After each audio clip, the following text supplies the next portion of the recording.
ओम श्री शिवाय नमस्तुभ्यम। हर हर महादेव। दोस्तों, इस वीडियो में हम सुनेंगे सोमवती अमावस्या व्रत की कथा। सोमवती अमावस्या की कथा, इस कथा के पाठ से मिलता है अखंड सौभाग्य का आशीर्वाद।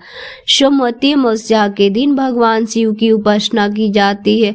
ऐसे मानने आता है कि जो व्यक्ति सोमवती अमावस्या का व्रत रखता है उसकी सभी मनोकामना पूरी होती है, साथ ही अखंड सौभाग्य की प्राप्ति होती है। इन दिन सोमवती अमावस्या की कथा पाठ जरूर करना चाहिए। तो चलिए हम कथा को शुरू करते हैं। गरीब ब्राह्मण परिवार था। उस परिवार में पति पत्नी के अलावा एक पुत्री भी थी। वह पुत्री धीरे धीरे बड़ी होने लगी। उस पुत्री में समय और बढ़ती उम्र के साथ स्त्रीयोचित गुण का विकास हो रहा था। वह लड़की सुंदर, शक्रवान एवं गुणवान थी, किंतु गरीब होने के कारण उसका विवाह नहीं हो पा रहा था। दिन उस ब्राह्मण के घर एक साधु महाराज पधारे। वो उस कन्या का सेवा भाव से काफी प्रसन्न हुए।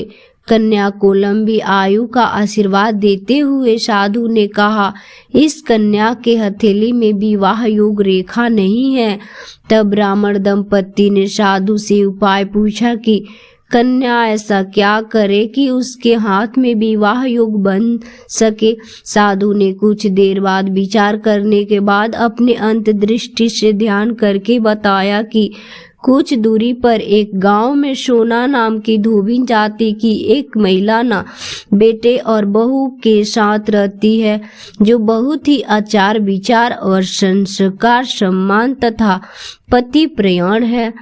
यह कन्या उसकी सेवा करे और वह महिला उसकी शादी में अपनी मांग का सिंदूर लगा दे। उसके बाद इस कन्या का विवाह हो तो इस कन्या का वैधव्य मिट सकता है। साधु ने यह भी बताया कि वह महिला कहीं आती जाती नहीं है। यह बात सुनकर ब्राह्मणी ने अपने बेटी से धोबिन की सेवा करने की बात की। अगले दिन कन्या प्रातः काल उठकर सोना धोबिन के घर जाकर साफ सफाई और अन्य सारे काम करके घर वापस आ गई। एक दिन सोना धोबिन अपने बहू से पूछती है कि तुम तो सुबह ही उठकर सारे काम कर लेती हो और पता भी नहीं चलता। बहू ने कहा, माँ जी, मैंने तो सोचा कि आप सुबह उठकर सारे काम खुद ही खत्म कर लेती हैं। मैंने तो देर से उठती हूँ। इस पर दोनों सास बहू निगरानी रखने लगी कि कौन है जो सुबह घर का सारा काम करके चला जाता है। कई दिन के बाद धोबी ने देखा कि एक कन्या अंधेरे में घर में आती है और सारे काम करने के बाद चली जाती है। जब वह जाने लगी तो सोना धोबी उसके पैर पर गिर पड़ी। पूछने लगी कि आप कौन हैं और इस तरह छुपकर मेरे घर की चौकीदारी क्यों करती हैं। तब कन्या ने साधु द्वारा कही गई सारी बात बताई। सोना धोबिन पति प्रयाण थी, उसमें तेज था। वह तैयार हो गई।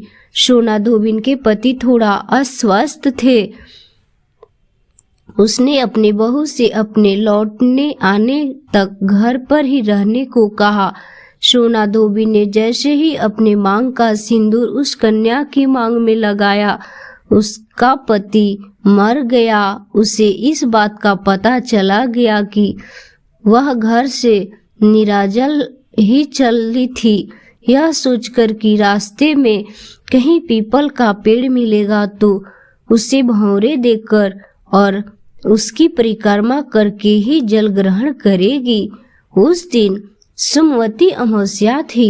ब्राह्मणी के घर मिले पूरे पकवान की जगह उसने ईंट के टुकड़े से 108 बार भौरे देकर 108 बार पीपल के पेड़ की परिक्रमा की। उसके बाद जल ग्रहण किए। ऐसे ही उसने पति के मुर्दे शरीर में वापस जान आ गई। धोबिन के पति वापस जीवित हो गया। तो दोस्तों, ये वीडियो हमारा यहीं तक का है। अगर मेरी वीडियो पसंद आए तो मेरी वीडियो को लाइक करें, शेयर करें और मेरे चैनल पे पहली बार आए हैं तो मेरे चैनल को सब्सक्राइब करें। मिलते हैं नेक्स्ट वीडियो में, तब तक के लिए धन्यवाद।